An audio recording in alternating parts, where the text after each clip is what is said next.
નમસ્કાર વિદ્યાર્થી મિત્રો, જય શિક્ષણ। આજના વિડિયો લેક્ચરમાં આપ સૌનું હાર્દિક સ્વાગત છે।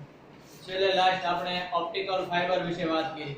એનું બંધારણ કઈ રીતે થાય, ઓપ્ટિકલ ફાઇબર કોને કહેવાય, એના ઉપયોગો કઈ જગ્યાએ થાય અને કઈ શરત ઉપર કામ કરે, આ બધું આપણે ઓપ્ટિકલ ફાઇબર વિશે વાત કરી। તો હવે આપણે અહીંયા પૂર્ણ આંતરિક પરાવર્તનનો ટોપિક પૂરો કરી અને ત્યાર પછી આપણે હવે જે પાછું વક્રીભવનની અંદર જવાનું છે। ઓલરેડી આપણે શરૂઆતમાં વક્રીભવન ભણી ગયા, વક્રીભવન ભણ્યા ને, પણ એ જે વક્રીભવન છે સમતલ સપાટી માટે આપણે ભણતા હતા। શેના માટે? સમતલ સપાટીઓ માટે। હવે જે આપણે વક્રીભવન ભણવાનું છે ગોળીય સપાટીઓ। કેવું? ગોળીય સપાટી। એટલે આ સપાટીઓ છે વક્રાકાર હશે। ગોળીય મતલબ શું થાય?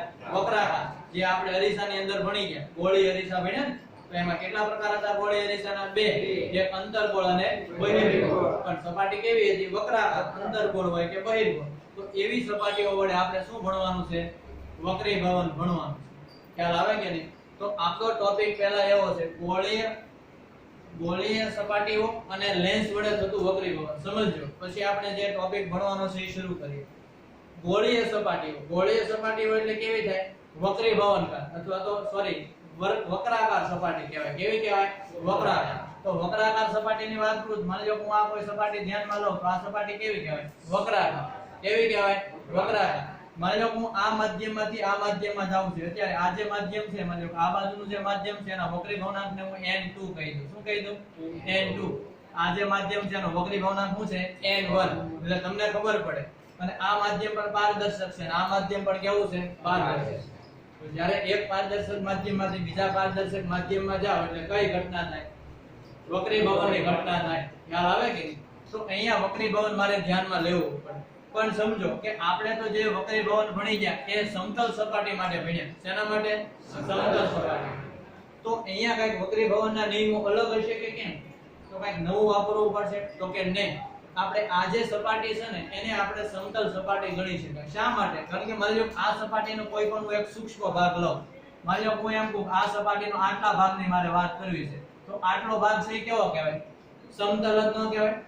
આ સપાટી શું કહેવાય? સમતલ સપાટી જ કહેવાય ને। આટલી વાત કરું તો માની લો હું આટલો ભાગ લઈ લઉં આ ઉપરનો, તો આ સપાટી કેવી કહેવાય? સમતલ સપાટી કહેવાય। એટલા માટે આ જે વક્રાકાર સપાટી છે એના સૂક્ષ્મ ભાગને આપણે શું ગણીશું? સમતલ સપાટી। એટલા માટે હવે જે આપણે સમતલ સપાટી માટે નિયમો વાપરતા હતા એ નિયમો વક્રાકાર સપાટી માટે પણ શું કરી શકાય? વાપરી શકાય। વક્રાકાર સપાટી માટે પણ વાપરી શકાય। બીજી વસ્તુ કે આ વક્રાકાર સપાટી આવી, કેવી આવી? વક્રાકાર। તો વક્રાકાર સપાટીની અંદર આપણે ભણી ગયા આવો અંતર્ગોળ કે બહિર્ગોળ તમે આવો અરીસો દોરતા હતા, બરોબર? ત્યારે આ સપાટીનું જે અથવા તો આ જે સપાટી જેમાંથી બનેલી હોય ને એ ગોળાકાર ભાગના કેન્દ્રને આપણે વક્રતા કેન્દ્ર કહેતા। શું કહેતા? વક્રતા કેન્દ્ર। માની લો હું એમ કહું કે અહીંયા આનું વક્રતા કેન્દ્ર છે। શું છે? વક્રતા કેન્દ્ર। હવે એની અંદર તમે જો વક્રતા કેન્દ્રમાંથી જે કિરણ દોરતા હતા ને સપાટીને લંબ થતું હતું। શું થતું હતું? સપાટીને લંબ। એનો મતલબ એમ કે તમારી પાસે જે વક્રાકાર સપાટી હશે, બરોબર, એને તમે લંબ દોરો ને તો એ શેમાંથી પસાર થતો હશે? એના વક્રતા કેન્દ્રમાંથી પસાર થતો હોય। એટલે માની લો કે અહીંયા હું લંબ દોરવાનો પ્રયત્ન કરું સપાટીને, તો એ જે લંબ છે એ શેમાંથી પસાર થાય છે? વક્રતા કેન્દ્રમાંથી। હવે જ્યારે તમે આવી લાઈન દોરશો ત્યારે હંમેશા સપાટીને શું થશે? લંબ થશે। શું થશે? સપાટીને લંબ। આપણે આનો ઉપયોગ કરવાનો છે એટલા માટે હું શરૂઆતમાં માહિતી આપું છું। હમણાં આપણે ટોપિક ભણશું તો એની અંદર આપણે આનો ઉપયોગ કરવો પડશે। એટલે ખબર પડી કે જ્યારે વક્રાકાર સપાટી હોય તેના નાના ભાગને તમે શું ગણી આપો? સમતલ। એટલા માટે જે સમતલ સપાટી માટે આપણે વક્રીભવનના નિયમો ભણી ગયા એ પણ કઈ સપાટી માટે? ગોળીય સપાટી માટે અથવા તો વક્રાકાર સપાટી માટે વાપરી શકશો। અને આ સપાટીને જે તમે લંબ દોરો એ સપાટીને શેમાંથી પસાર થતો હોય? વક્રતા કેન્દ્રમાંથી પસાર થતો હોય। આટલી વસ્તુ બધાને ખ્યાલ આવે? તો આ શરૂઆતની બેઝિક માહિતી હતી કે ગોળીય વક્ર સપાટી માટે થતું વક્રીભવન, એની બેઝિક માહિતી। બીજી વસ્તુ છે અથવા અને લેન્સ વડે વક્રીભવન। અને હું કીધું તમને ટોપિકની અંદર અને લેન્સ વડે વક્રીભવન। તો પહેલા તો લેન્સ કોને કહેવાય એની વાત કરીએ। લેન્સ કોને કહેવાય? જ્યાં નહીં માની લો કે આપણે તમે ભણી ગયા ને ધોરણ 10 ની અંદર ભણી ગયા છો બહિર્ગોળ લેન્સ અને અંતર્ગોળ લેન્સ। બહિર્ગોળ લેન્સ અને અંતર્ગોળ લેન્સ। બહિર્ગોળ લેન્સ બધાએ જોયો છે, બરોબર? બહિર્ગોળ લેન્સ શું કર્યું છે? બધાએ જોયો છે। બહિર્ગોળ લેન્સ એટલે બિલોરી કાચ। કેટલા લોકોએ નથી જોયો? બિલોરી કાચ તો બધાએ જોયો કે નહીં? હા તો એને શું કહેવાય? બહિર્ગોળ લેન્સ. એ તમને ખબર હોય કે એની બંને સપાટી આમ બહારની તરફ ઉપસેલી હોય કે નહીં? બિલોરી કાચ તમે ધ્યાનમાં લ્યો તો એની આ બંને સપાટી ક્યાં હોય? બહારની તરફ ઉપસેલી હોય. તો આ લેન્સની વાત કરીએ આપણે કે આ લેન્સ કોને કહેવાય? આની મારે વ્યાખ્યા આપવી છે. ને આની અંદર આમ દ્રવ્ય ભરેલું હોય ને? આની અંદર શું ભરેલું હોય? દ્રવ્ય. પણ હોય કેવું? એ પારદર્શક. કારણ કે લેન્સની આરપાર જોઈ શકાય ને? લેન્સની આરપાર જોઈ શકાય. એટલા માટે જો મારે લેન્સની વ્યાખ્યા આપવી હોય તો એમ કહી શકાય કે આ વક્રીભવનકારક સપાટી કહેવાય કે નહીં? વક્રીભવનકારક સપાટી. માની લો પ્રકાશ અહીંથી આ બાજુ જતો હોય તો આ સપાટીને કેવી કહેવાય? વક્રીભવનકારક સપાટી. તો એમ અહીંયા વક્રીભવનકારક સપાટી કેટલી છે? બે. એક ડાબી બાજુ છે, એક શું છે? જમણી બાજુ. તો લેન્સની વ્યાખ્યા આપી હોય તો એમ આપી શકાય કે બે વક્રીભવનકારક સપાટીની વચ્ચે આવેલા પારદર્શક માધ્યમથી બનતી રચના, બે વક્રીભવનકારક સપાટીની વચ્ચે પારદર્શક માધ્યમ જેવી બનતી રચનાને શું કહેવાય? લેન્સ કહે છે. શું કહેવાય? લેન્સ. લેન્સની વ્યાખ્યા આવડે? શું કહું છું? બે વક્રીભવનકારક સપાટી છે, એની વચ્ચે કેવું આવેલું છે? પારદર્શક માધ્યમ. એના વડે બનતી જે રચના છે એને શું કહેવાય? લેન્સ. એટલે આ આપણો લેન્સ છે. હવે લેન્સ છે ને એ 5 પ્રકારના હોય છે. કેટલા પ્રકારના? 5 પ્રકારના. જે આપણને ઓલરેડી માત્ર 2 પ્રકારની ખબર છે, અંતર્ગોળ અને બહિર્ગોળ. પણ મોટે ભાગે આના ઉપરથી છે લેન્સ બને છે. માત્ર સમજૂતી માટે છે. આ એક લેન્સની વ્યાખ્યા અગત્યની છે. હવે લેન્સ કેટલા પ્રકારના છે એ બાકી આપણે જે ભણવાનો ટોપિક છે એ એક ગોળીય સપાટી વડે થતું વક્રીભવન. શું ભણવાનું છે? એક ગોળીય વક્ર સપાટી વડે થતું વક્રીભવન. ધ્યાન નહીં. તો પહેલા માં લેન્સની વાત કરી દઉં. લેન્સની વ્યાખ્યા આપી મેં. લેન્સની વ્યાખ્યાની અંદર આપણે શું ઉલ્લેખ કર્યો છે? ફરી વખત લેન્સની વ્યાખ્યા બે વક્રીભવનકારક સપાટીની વચ્ચે બનતી પારદર્શક રચનાને અથવા તો અંદર પારદર્શક જે રચના છે એ રચનાને આપણે શું કહીશું? લેન્સ. કોની વચ્ચે બને છે? બે વક્રીભવનકારક સપાટીની વચ્ચેના વિસ્તાર. તો લેન્સની વ્યાખ્યા આપણે હવે લેન્સના છે એનું પ્રકાર પાડું છું. તો પહેલા તો આપણને બધાને ખબર છે બહિર્ગોળ. શું છે? બહિર્ગોળ. આ જે બહિર્ગોળ લેન્સ છે ને એને ઘણી વખતમાં દ્વિબહિર્ગોળ લેન્સ કહેવાય. શું કહેવાય? દ્વિબહિર્ગોળ. કારણ કે આ સપાટી ક્યાં ઉપસેલી છે? બહારની બાજુ. આ સપાટી ક્યાં ઉપસેલી છે? બહારની બાજુ. એટલે આ જે લેન્સ હોય ને એને દ્વિબહિર્ગોળ કહેવાય. શું કહેવાય? દ્વિબહિર્ગોળ લેન્સ. અને બહિર્ગોળ લેન્સ કહો તો પણ વાંધો નહીં. એટલે પહેલો હું લેન્સ બતાવું છું જ્યાં નહીં બહિર્ગોળ લેન્સ અથવા તો આને શું કહેવાય? દ્વિબહિર્ગોળ લેન્સ. જ્યાં નહીં. બીજો જે લેન્સ છે એની એક સપાટી છે ને એ બહિર્ગોળ રાખું. હું રાખું? એક સપાટી બહિર્ગોળ રાખું અને બીજી સપાટી છે ને એ સમતલ રાખું. બીજી હું રાખું? સમતલ. તો આમાં એક સપાટી બહિર્ગોળ છે ને એક કેવી છે? સમતલ. એટલે આને સમતલ બહિર્ગોળ કહેવાય. શું કહેવાય? સમતલ. જો અહીંયા બે સપાટી બહિર્ગોળ હતી તો આને બહિર્ગોળની જગ્યાએ શું કહી શકો તમે?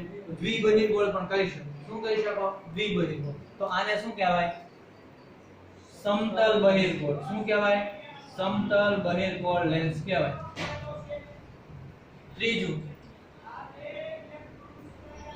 બે સપાટી અંદરની તરફ વક્રાકાર હોય. ક્યાં હોય? અંદરની તરફ. જો બે સપાટી અંદરની તરફ વક્રાકાર હોય તો એ લેન્સને તમે શું કહો? અંતર્ગોળ. શું કહેવાય? અંતર્ગોળ લેન્સ. અને અંતર્ગોળ લેન્સ ન કહેવો હોય તો શું કહી શકાય? દ્વિઅંતર્ગોળ પણ કહી શકાય. શું કહેવાય? દ્વિઅંતર્ગોળ લેન્સ.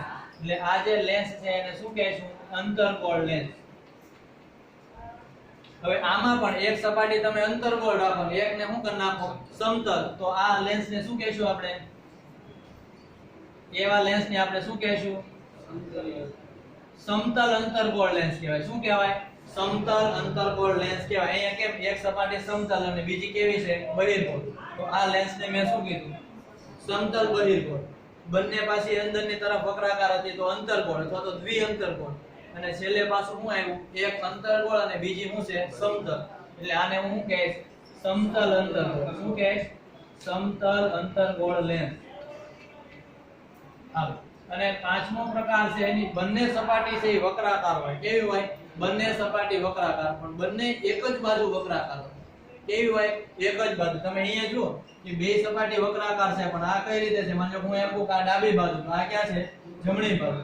જ્યારે અમુક લેન્સ એવા હોય કે જેની બંને સપાટી એક જ બાજુ વક્રાકાર હોય. એટલે આ સપાટી વક્રાકાર છે, એની ઉપરની સપાટી પણ આ જ રીતે પાછી ઈ જ બાજુ વક્રાકાર હોય. આને મેનિસ્ક સાથેનો લેન્સ કહેવાય. શું કહેવાય? મેનિસ્ક સાથેનો લેન્સ. મેનિસ્ક સાથેના લેન્સની અંદર બીજું કંઈ નહીં, એની બંને સપાટી એક જ બાજુ વક્રાકાર હોય એવા લેન્સને આપણે શું કહેશું? મેનિસ્ક સાથેનો લેન્સ. તો આ લેન્સની બેઝિક છે એ પ્રકાર છે કે લેન્સ મુખ્યત્વે આવા પ્રકારના જોવા મળે. ખ્યાલ આવે કે નહીં? પહેલો કોણ છે? બહિર્ગોળ, પછી સમતલ બહિર્ગોળ, પછી અંતર્ગોળ, સમતલ અંતર્ગોળ, અને છેલ્લો છે એને શું કહેવાય? મેનિસ્ક સાથેનો લેન્સ.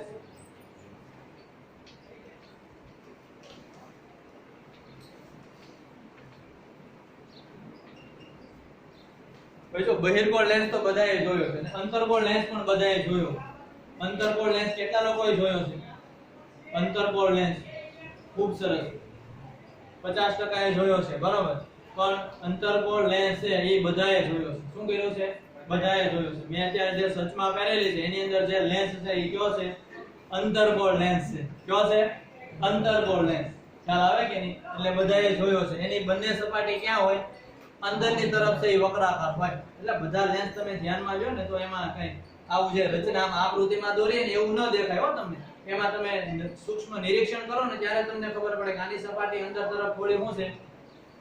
અંદર તરફ વક્રાકાર છે. આની સપાટી આપણને શું લાગે? બહાર તરફ વક્રાકાર છે. એટલે બધા લેન્સમાં એવું ન હોય કે વક્રાકાર એટલે ગોળો બની જાય, બરોબર. એવી રચનાની વાત નથી.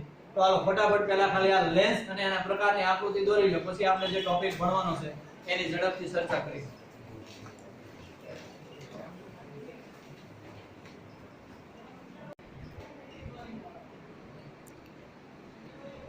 આવો નેક્સ્ટ. હવે જે આપણે વાત કરવાની છે તેના વિશે વાત કરશું. એક ગોળીય વક્ર સપાટી વડે થતું વક્રીભવન. જો એક ગોળીય વક્ર સપાટી વડે જો આપણે વક્રીભવન મેળવવું હોય તો આપણે પહેલા આકૃતિ જોઈએ કે નહીં? શું જોઈ છે? પહેલા આકૃતિ. તો હું અહીંયા આકૃતિ દોરું છું, બધાનું ધ્યાન અહીંયા. પછી એ આકૃતિનું આપણે વર્ણન કરી અને પછી એનું કામ કરવાનું છે. પણ સૌપ્રથમ અગત્યનું છે ને એની આકૃતિ છે. શું છે? આકૃતિ. અહીંયા આગળ છે એ મેં ગોળીય વક્ર સપાટી લીધી છે. આ જે વક્ર સપાટી છે એને કેવી કહેવાય? ગોળીય વક્ર સપાટી.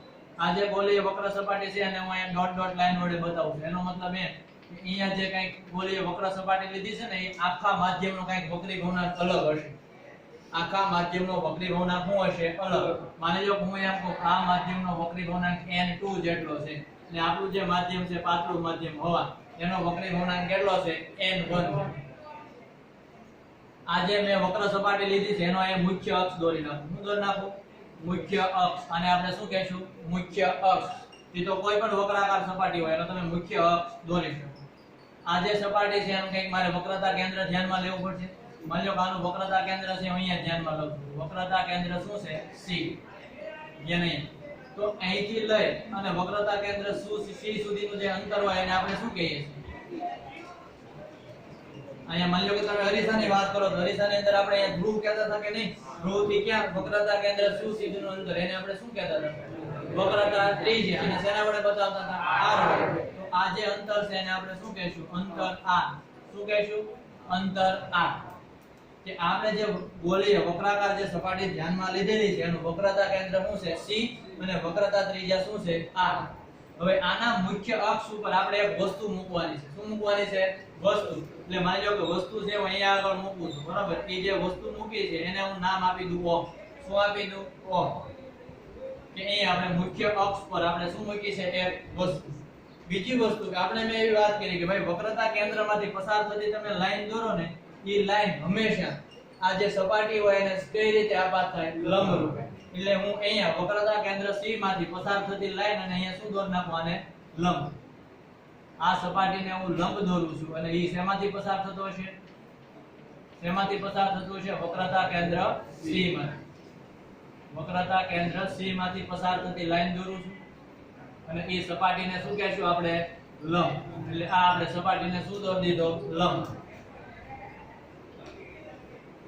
હાલો હવે આ જે વસ્તુમાંથી છે મારે કિરણથી આપણે ક્યાં સપાટીને દોરેલા લંબ આગળ જ આપાત કરવાનું હોય. વક્રીભવનની ઘટના આપણે મેળવીએ તો આપણે શું કહીએ? કે પ્રકાશનું કિરણ ક્યાં સપાટીને દોરેલા લંબ સાથે આપાત કરીએ એટલે એ શું બનાવે? કે ખૂણો બનાવે. એને આપણે શું કહીએ? આપાત. પછી એનું શું થશે? વક્રીભવન. કારણ કે એક માધ્યમમાંથી ક્યાં જાય? બીજા માધ્યમ. એટલે બીજા માધ્યમમાં જાય ત્યારે એનું શું થાય? વક્રીભવન. તો એ પ્રમાણે આપણે કામ કરીએ. ધ્યાન બધાનું અહીંયા કે હું આપાત કિરણ દોરું છું. આ આપણા માટે શું થઈ ગયું? આપાત કિરણ. આ એક આપાત કિરણ મેં દોર્યું. અહીંયા જે સપાટીને દોરેલા લંબ સાથે જે ખૂણો બનાવે એને હું કહે આપાત કોણ, અને આપાત કોણને આપણે શેના વડે બતાવીએ છીએ આય વડે. એટલે આ આપણો આપાત કોણ થઈ ગયો.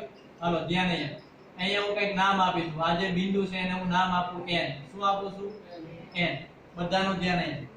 હવે એક પારદર્શક માધ્યમમાંથી પ્રકાશનું કિરણ ક્યાં જાય છે? બીજા પારદર્શક માધ્યમ. એટલે શું થશે? વક્રીભવન.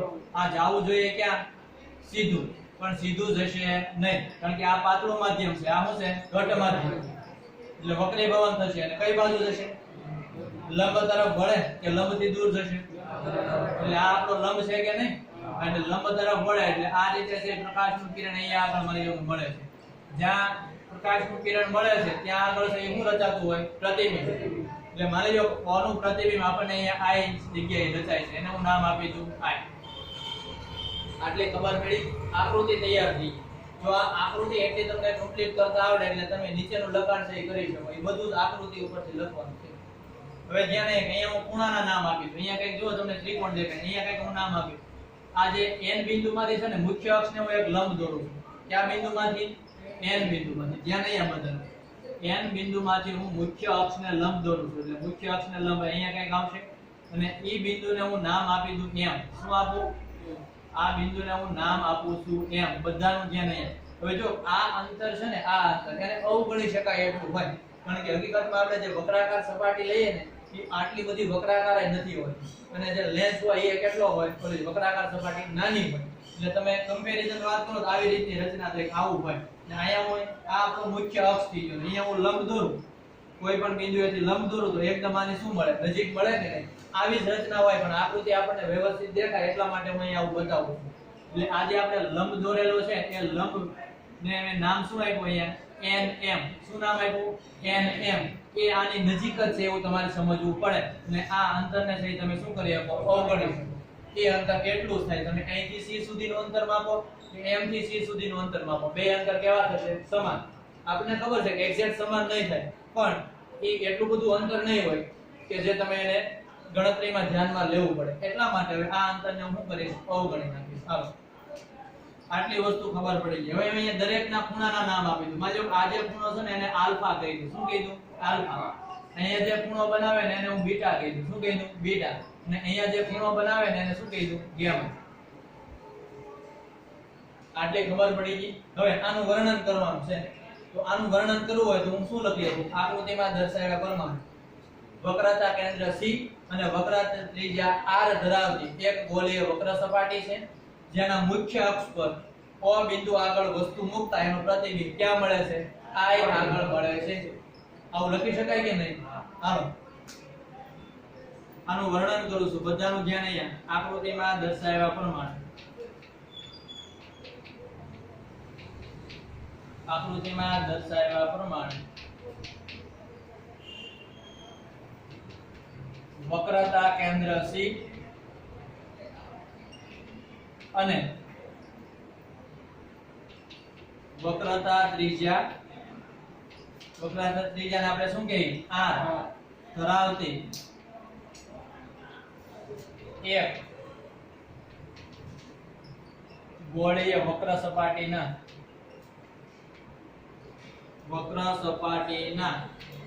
મુખ્ય અક્ષ ઉપર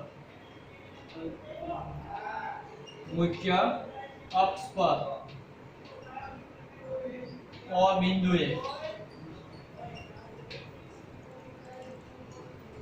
વસ્તુ મૂકતા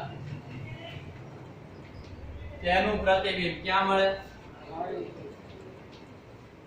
તેનું પ્રતિબિંબ I પર, મુખ્ય અક્ષ પર I પર મળે. મુખ્ય અક્ષ પર I આગળ મળે અથવા તો I પર મળે.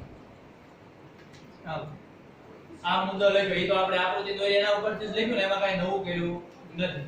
હવે સમજો કે તમારું આપાત કિરણ છે એ કયા માધ્યમમાં છે? જો n1 વક્રીભવન ધરાવતા માધ્યમમાં છે. n1 વક્રીભવન ધરાવતું માધ્યમ એટલે હવા છે કે નહીં? અહીંયા છે એ વક્રાકાર સપાટી છે, પણ કોની? લેન્સની. કાચની જ હોય ને સપાટી. કાચની એટલે લેન્સ આવ્યો. લેન્સ એટલે કયું માધ્યમ થયું? ઘટ માધ્યમ. એટલે તમે એમ કહી શકો કે આપણું આપાત કિરણ છે એ પાતળા માધ્યમમાંથી દાખલ થાય છે, જ્યારે ઘટ માધ્યમમાં એનું શું થાય છે? વક્રીભવન થાય છે. ઘટ માધ્યમમાં શું થાય છે? વક્રીભવન. આપાત કિરણ ક્યાં માધ્યમમાં છે? પાતળા માધ્યમમાં.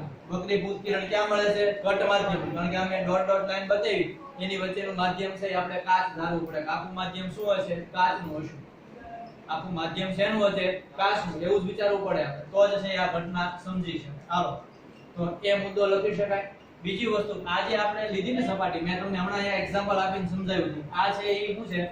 નાની રચના હોય. નાની રચના હોય એટલે આજે આપણે અરીસાની અંદર આ જે ભાગ છે ને એને દર્પણ મુખ કહેતા હતા. શું કહેતા હતા? દર્પણ મુખ. એટલે આ જે લેન્સ છે ને આપણે ગોળીય સપાટી લીધી ને એ નાના દર્પણ મુખ વાળી છે એમ કહેવાય. શું કહેવાય? નાના દર્પણ મુખ વાળી. એટલે જ્યારે નાના દર્પણ મુખ વાળી તમે સપાટી લ્યો ને તો આ બધા ખૂણા નાના થઈ જાય. કારણ કે આ સપાટી આ નાની થઈ જાય તો આ ખૂણા બધા ભેગા થાય કે નહીં? જો આ આખી ઘટના છે ને હું આમ નીચે તરફ દબાવું તો આ બધા ખૂણા કેવા થઈ જાય? નાના. એટલા માટે આપણે જ્યારે ધ્યાનમાં લઈશું ત્યારે આપણે કહેશું કે આ જે વક્ર સપાટી છે એ કેવી છે? નાના દર્પણ મુખ વાળી છે. કેવી છે? નાના દર્પણ મુખ વાળી. એટલા માટે ખૂણા છે એ તમે શું ગણી શકો? નાના લઈ શકો. અને ખૂણા નાના લ્યો ત્યારે આપણે એક શરત વાપરીએ. ખૂણા નાના હોય ત્યારે sin θ tan θ શું લઈ શકો? θ. એ શરતનો અહીંયા ઉપયોગ કરવો પડશે. એટલા માટે આપણે લખી. તો અહીંયા લખું આકૃતિમાં આપાત કિરણ ક્યાં છે? પાતળા માધ્યમમાં. અને વક્રીભૂત કિરણ ક્યાં મળે?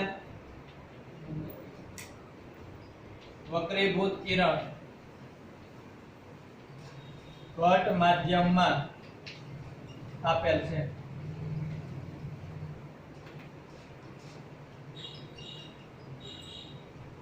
અને આ NM છે એ મુખ્ય અક્ષને દોરેલો શું છે? લંબ. MN એ શું છે? મુખ્ય અક્ષને દોરેલો લંબ. MN એ મુખ્ય અક્ષને દોરેલો અથવા તો દોરેલ લંબ છે. જ્યાં નહીં, હવે હું એવું લખું છું આ જે ગોળી અમે વક્ર સપાટી ધ્યાનમાં લીધી કેવી છે? નાના દર્પણ મુખ વાળી. એટલા માટે એ જે ખૂણા બનાવે કેવા બનાવશે? નાના. તેથી આપણે શું વાપરી શકશું? sin θ tan θ શું વાપરી શકાશે? θ. આટલા મુદ્દા લખી નાખીએ એટલે આની થિયરી શું થઈ ગઈ? પૂરી. પછી આપણે સૂત્ર છે એ મેળવવાનું છે. શું મેળવવાનું છે? સૂત્ર. પણ સૂત્ર ઝડપથી મળી જશે, પણ આ આકૃતિ આવડી જાય એટલે મુદ્દા લખતાય આવડે, અને મુદ્દા લખતા આવડે પછી સૂત્રની તારવણી પણ આવડે. અગત્યની શું છે? આકૃતિ કઈ રીતે દોરીને વક્રીભવનના નિયમોનો ઉપયોગ કરીને જ આપણે દોરી છે, બીજું કાંઈ કર્યું નથી. હાલો, તો છેલ્લો મુદ્દો લખી નાખો. આપેલ ગોળીય સપાટી નાના દર્પણ મુખ વાળી હોવાથી. કેવી? નાના દર્પણ મુખ વાળી હોવાથી ખૂણા શું બનશે? ખૂણા નાના મળે. તેથી sin θ નિયરલી ઇક્વલ ટુ તમે શું લઈ શકો? tan θ નિયરલી ઇક્વલ ટુ θ લઈ શકાય. હા, આટલી રચના પૂરી થઈ. હવે આપણે અહીંયા જે આ આકૃતિ ઉપરથી કામ કરવાનું છે. શું કરવાનું છે? આ આકૃતિ ઉપર. હવે અહીંયા મેં કઈ ખૂણાના નામ આપ્યા. શું આપ્યા? આલ્ફા, બીટા અને ગામા. ત્યાં ત્રણે ત્રણ જગ્યાએ મારે છે tan θ ના સૂત્ર વાપરવા છે. શેના વાપરવા છે? tan θ. તો બધાને આવડશે tan θ ના સૂત્ર વાપરતા. હાલો, તો હું લખું છું આકૃતિમાં દર્શાવ્યા મુજબ. શું લખું છું? આકૃતિમાં દર્શાવ્યા મુજબ. પછી લખી નાખી tan આલ્ફા બરાબર, પછી હું લખી tan બીટા બરાબર અને tan ગામા બરાબર. બધાનું ધ્યાન અહીંયા બોર્ડ ઉપર.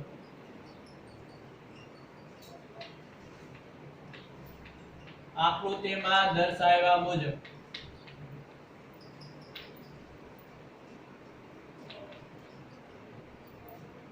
હાલો, પહેલા હું આલ્ફા માટે tan θ વાપરીશ. તો tan θ બરાબર શું થાય?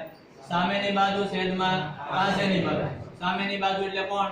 tan m. પાસેની બાજુ એટલે શું થાય? y. લખી શકાય? હાલો,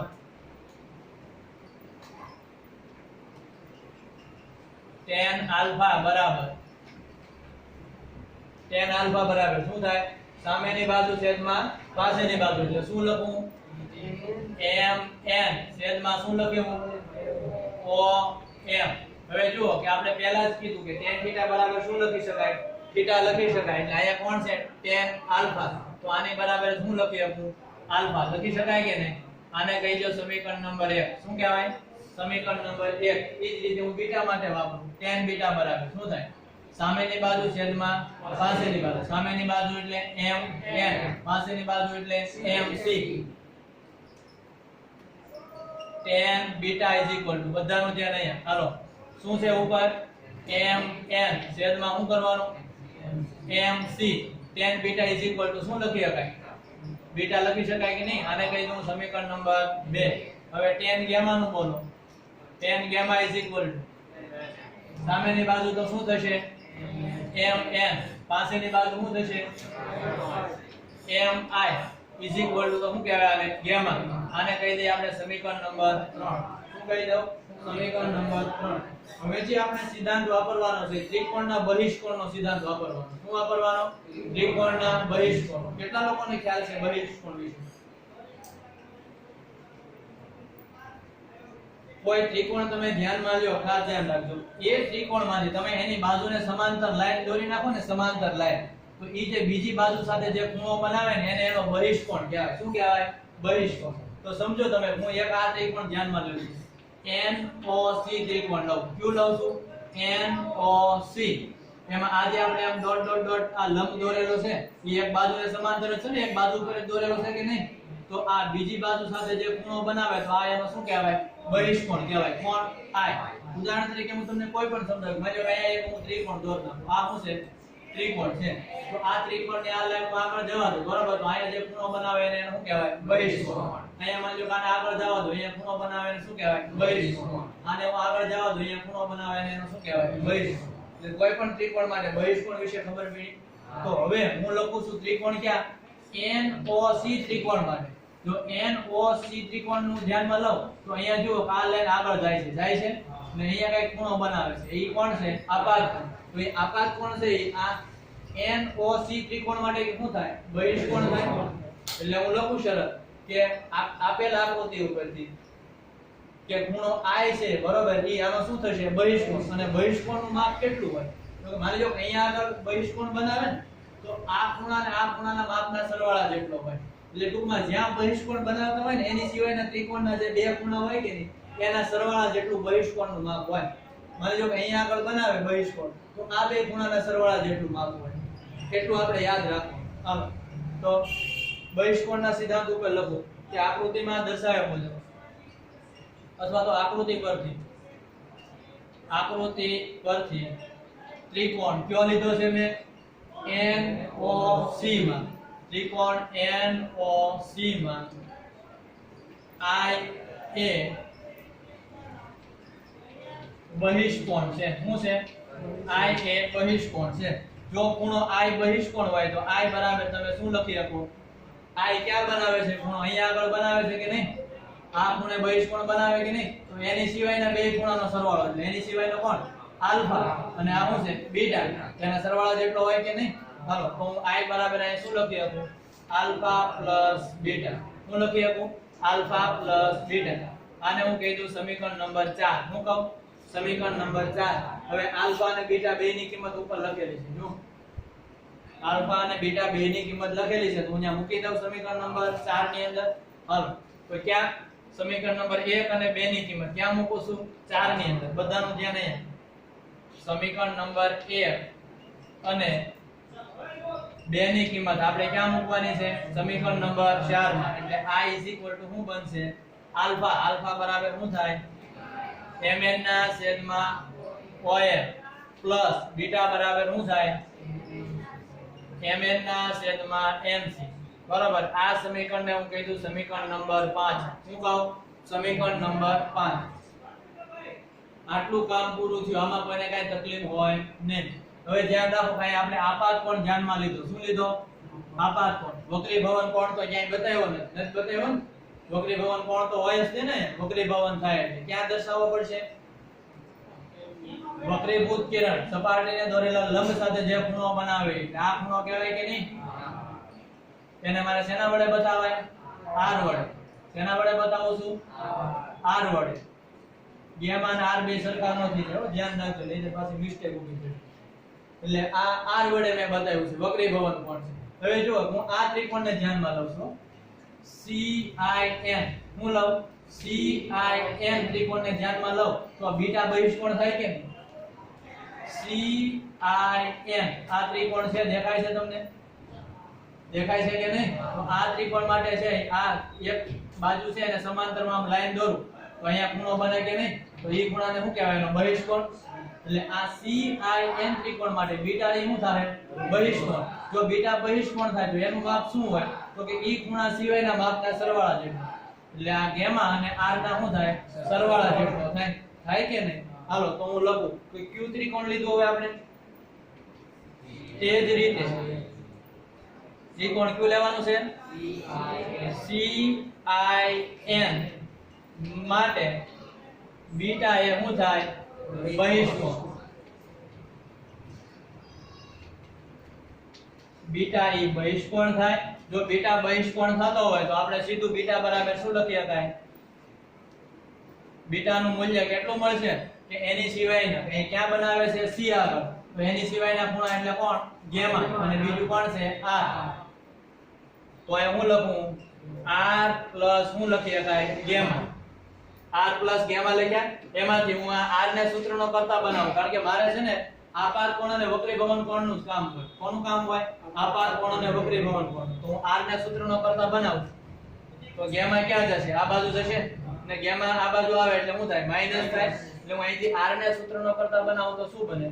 r બીટા માઈનસ શું થાય? ગામા.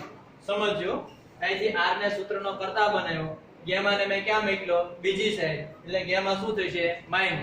કેમાંથી? બીટા માંથી.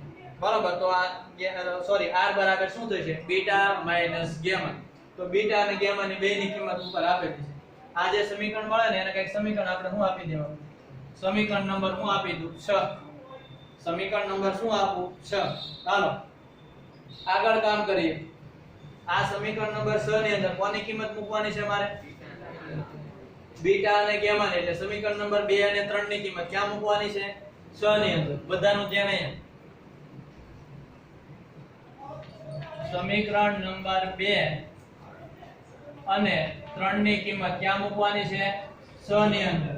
એટલે સમીકરણ શું બને તમારે મને કહેવાનું છે? Gamma is equal to sorry r is equal to શું થશે? બીટા. બીટા ની વેલ્યુ કેટલી છે?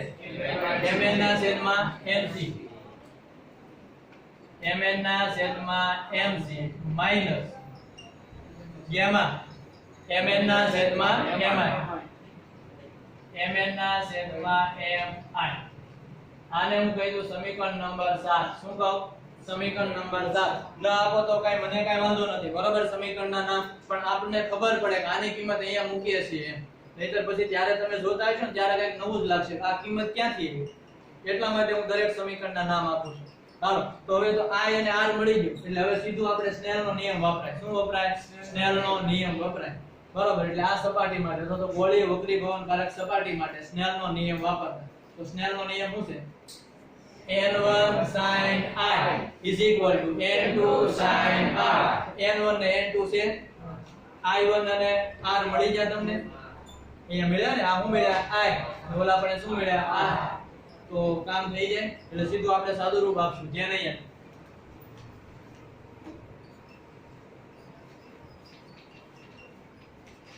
ગોળીય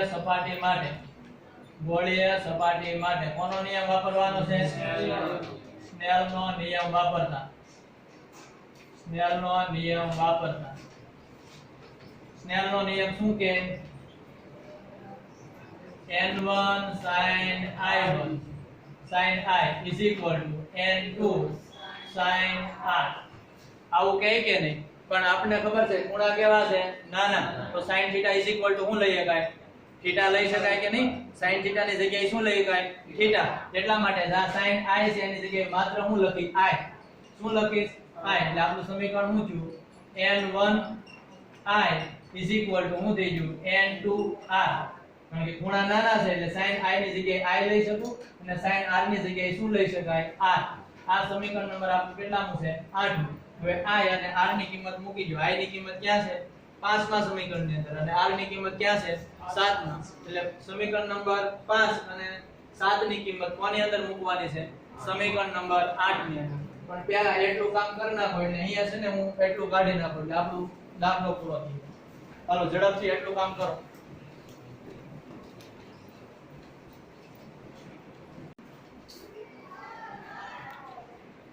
હાલો નેક્સ્ટ બધાનું ધ્યાન અહીંયા પછી કામ કરી લેજો. અહીંયા આપણને શું મળ્યું? i ની કિંમત ક્યાં મળેલી છે આપણને? સમીકરણ નંબર 5 ની અંદર. ને r ની ક્યાં મળી? સમીકરણ નંબર 7. એટલે 5 અને 7 ની કિંમત આપણે કોની અંદર મૂકવાની છે? સમીકરણ નંબર 8 ની અંદર. ધ્યાન અહીંયા સમીકરણ નંબર 5 સમીકરણ નંબર 5 અને 7 ની કિંમત ક્યાં મૂકવાની છે? 8 ની અંદર. હાલો ફટાફટ કિંમત મૂકીએ છીએ. n1 i1 ની કિંમત કયો મને ફટાફટ? mn ના છેદમાં om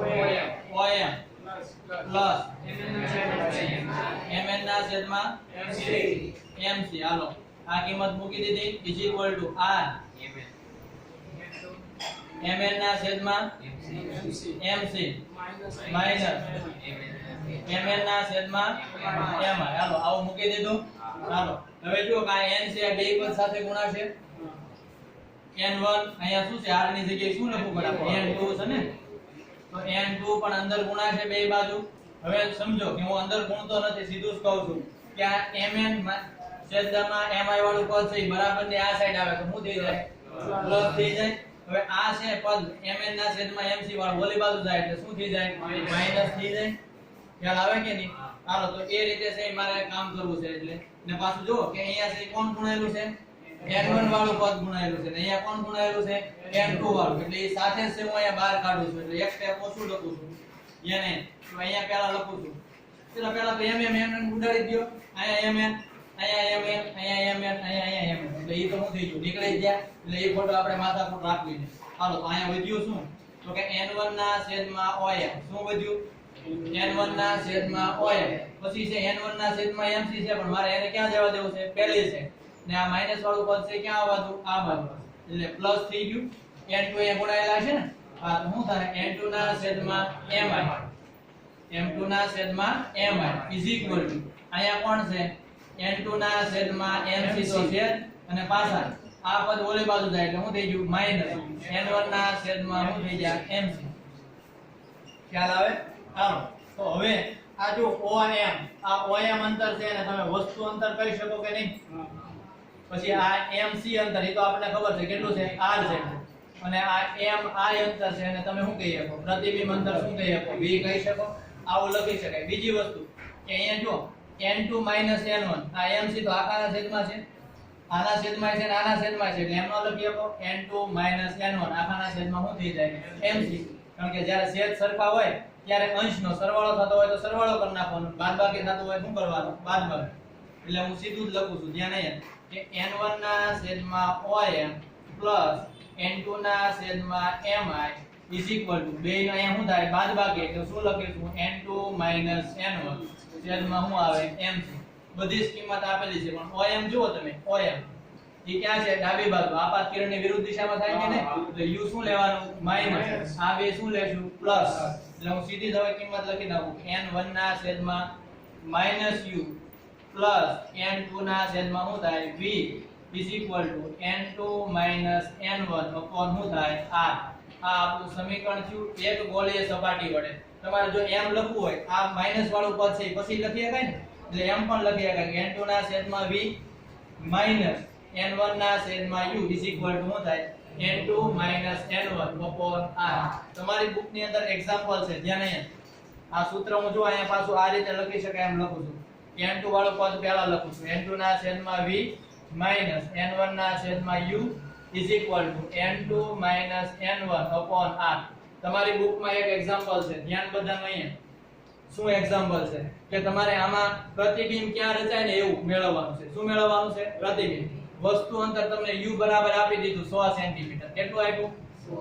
100 સેન્ટીમીટર આપી દીધું. વક્રતા ત્રિજ્યા કેટલી આપેલી છે? 20. હાલો આની અંદર કિંમત મેકું છું ઝડપથી. બધાનું ધ્યાન અહીંયા. n2 ના છેદમાં 20 પણ n2 ઈ તમને આપી દીધો. n2 વક્રી ગુણાંક 1.5 આપ્યો. કેટલો આપ્યો? 1.5. અને n1 કેટલું આપ્યું? હવા એટલે 1 લઈ લેવાનો તમારે. હાલો તો આને હું સીધું જ તે એ ઉદાહરણ કઈ રીતે ગણી શકાય આની અંદર કિંમત મૂકું છું n2 એટલે કેટલા 1.5 છેદમાં vm ના આ માઈનસ n1 એટલે 1 છેદમાં u છે એ કેવા છે u હંમેશા કેવા લે 100 પણ માઈનસ લેવાના ને એટલે ઓછે ઓછે શું થઈ જાય વત્તા શું થઈ ગયું 100 ઇઝ ઇક્વલ ટુ n2 એટલે કેટલા 1.5 માઈનસ n1 એટલે કેટલા 1 અને r એટલે કેટલા 20 ખ્યાલ આવી ગયો હાલો તો આનું હજી એક સ્ટેપ લખી 1.5 ના છેદમાં 20 પ્લસ 1 ના છેદમાં 100 ઇઝ ઇક્વલ ટુ 0.5 ના છેદમાં 20 છે શું છે 0.5 ના છેદમાં 20 હવે આ 0.5 ના છેદમાં 20 એટલે આમ લખી શકાય કે 0.5 ના છેદમાં 20 હવે અહીંયા તમારે 100 લાવવા હોય શું લાવવા હોય 100 તો તમારે શું કરવું પડે આને 5 વડે ગુણવું પડે તો નીચે 5 વડે ગુણો તો ઉપર કેટલા વડે ગુણવું પડે 5 વડે એટલે હું આમ કરી શકું કે 5 ગુણ્યા શું થઈ જાય 5 એટલે આ કેટલું થઈ ગયું 100 ઉપર કેટલું થઈ ગયું 0.5 ગુણ્યા 5 એટલે 2.5 થયું કે નહીં 2.5 થઈ ગયું હાલો તો 2.5 ના છેદમાં શું થઈ ગયું 100 આ બાજુ કેટલું છે 1 ના છેદમાં 100 એટલે હવે તમારે સ્ટેપ લખો તો આમ લખી શકાય 1.5 ના છેદમાં 20 ઇઝ ઇક્વલ ટુ આ બાજુ શું હતું 2.5 ના છેદમાં કેટલા હતા 100 અને આ 1 ના છેદમાં 100 ઓલી બાજુ જાય એટલે શું થઈ ગયું 1 ના છેદમાં 100 માઈનસ સરખો છે ઉપરના નીચેના છેદ કેવા થઈ ગયા સમાન ઉપર શું થાય બાદબાકી 1.5 માંથી ને ઓલા 2.5 માંથી 1 જાય તો 1.5 વધે ઈ 1.5 અને આ 1.5 ઉડી ગયા તો વધ્યું હું v બરાબર શું થયું 100 તો તમને પ્રતિબિંબ પણ કેટલા અંતરે મળશે 100 સેન્ટીમીટર v કેટલા થશે 100 સેન્ટીમીટર તો આવું એક ઉદાહરણ આપેલું હતું એ તમે વ્યવસ્થિત રીતે ગણી શકશો ઉદાહરણ આ જ સૂત્રની અંદર કિંમત મૂકવાની છે પણ આ કમ્પ્લીટલી આપને ખબર હોવી જોઈએ આ સ્ટેપ ઉપરથી આ સ્ટેપ જેને ન આવડે ને એને n1 પહેલા અંદર ગુણી નાખવાનો હો એક સ્ટેપ વધારે લખવાનું પછી આ રીતે સાદું રૂપ આપવાનું તો આ ખૂબ અગત્યનો ક્વેશ્ચન હતો લખી નાખો